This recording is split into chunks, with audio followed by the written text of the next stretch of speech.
ساتھیاؤ، میں اور آپ آج کی اس بزم میں یہ پختہ عزم کر کے اٹھیں کہ آج ہم خود بھی اور اپنی اولاد کو بھی، اپنے دوستوں کو بھی، میرے والد گرامی فرمایا کرتے تھے جس سے دوستی ہونا اس کی انگلی پکڑ کے دین کی راہ پہ لے آؤ، یہ دوستی کا حق ہے۔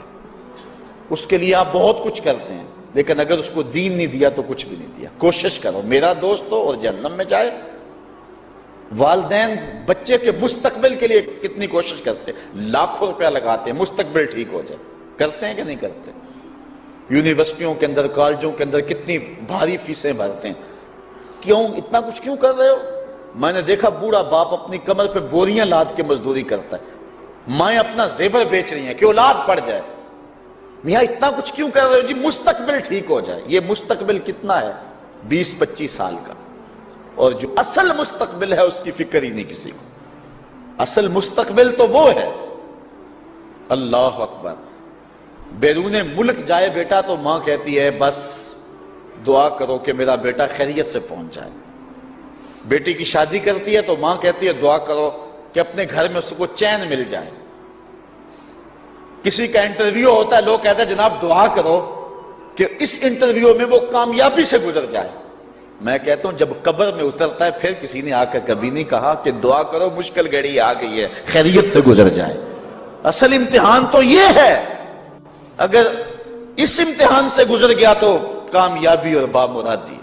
یہ تھوڑا سا مستقبل دنیا کا، اس کے لیے ہم کتنے پیسے لگا دیتے ہیں، سب کچھ اولاد کو آتا ہے، ہر شے فر پڑھتے اور بولتے ہیں، دعائے قنوت بھی نہیں آتی ہوتی۔ تو ہم اپنی اولاد کے لیے دین کا تحفہ اس کو کبھی نہ چھوڑیں۔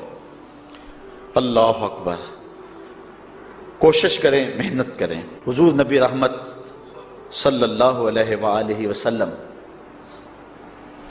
نے ان بد عمل واعظین کی بات بھی کی ہے کہ جو لوگوں کو نیکی کا حکم دیتے ہیں اور خود اس پہ عمل نہیں کرتے۔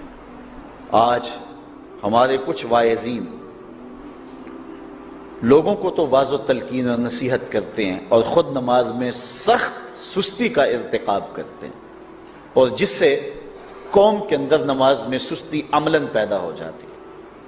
کوئی عرس کی تقریب ہو، کوئی محفل نعت ہو، کوئی جلسہ ہو، کوئی شادی کی تقریب ہو، نماز کے وقت کا پورا خیال رکھا کریں اور اس بات کا لحاظ رکھا کریں۔ بلکہ ہمارے ہاں ایک عجیب سا فیشن ہے اور عجیب سی بات ہے، میں بڑا حیران ہوا کرتا ہوں کہ عشاء کے بعد جب جلسے ہوتے ہیں نا ہمارے مساجد کے اندر، تو مغرب سے اعلان شروع ہو جاتا ہے آج رات فلاں صاحب خطاب فرمائیں گے، اور پھر جب نماز عشاء ہوتی ہے تو ہمارا نقیب محفل کھولتا ہے لاؤڈ سپیکر اور وہ اعلان کرتا ہے حضرات جماعت ہو چکی ہے، اب مسجد میں آ جائیں۔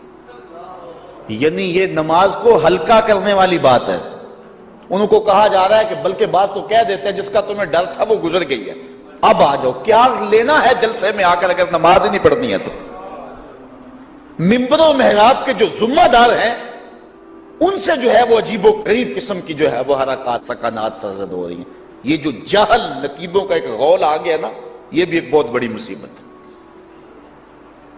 ایک تو بے تحاشا القاب، دوسرا دین کی روح سے ناآشنائی۔ وہ کسی نے کہا تھا نا کہ پہلے حضرت غوث پاک ولی بناتے تھے، چور سے کتب بناتے تھے، آج کل ہم بناتے ہیں۔ کہا تم کیسے؟ کہا ہمیں پتا ہوتا ہے یہ چور بیٹھا ہوا ہے، کہتے ہیں غوث زماں اور کتب دوران۔ بے تحاشا اور بے تکا انداز، اور پھر دین کی روح سے یہ ناآشنائی کہ باقاعدہ اعلان ہوتا ہے جناب جماعت ہو چکی اب تو آ جاؤ۔ تو کیا کرنا ہے ساری رات جاگ کے اگر عشاء کی نماز ہی نہیں پڑھی تو نماز کو ہلکا کیا گیا ہے۔ اسی طرح جلسہ لمبا ہو رہا ہے اور نماز کا وقت سکڑ رہا ہے۔ ان چیزوں کا التزام کرنا ہے، ہم نے کوشش کرنی ہے۔ اور یہ بھی ایک مصیبت ہے کہ دربار بڑا اونچا ہے اور مسجد کے اندر جانوروں کی بینٹیں پڑی ہوئی ہیں۔ حیثیت تو مسجد کی ہے، دربار کی تو ثانوی حیثیت ہے۔ دربار پہ 3 کروڑ روپیہ لگا ہوا ہے اور مسجد میں چٹائیاں بھی موجود نہیں۔ اپنے بھی خفا مجھ سے ہیں بیگانے بھی ناخوش، کہ زہر حلاحل کو کبھی کہہ نہ سکا کند، بات وہی کہتا ہوں سمجھتا ہوں جسے حق، نہ ابلہ مسجد ہوں نہ تہذیب کا فرزند۔ بے تحاشا اور بے تکا انداز، اور پھر دین کی روح سے یہ ناشنائی کہ باقاعدہ اعلان ہوتا جناب جماعت ہو چکی اب تو آ جاؤ. تو کیا کرنا ہے ساری رات جاگ کے اگر عشاء کی نماز ہی نہیں پڑھی تو نماز کو ہلکا کیا گیا ہے.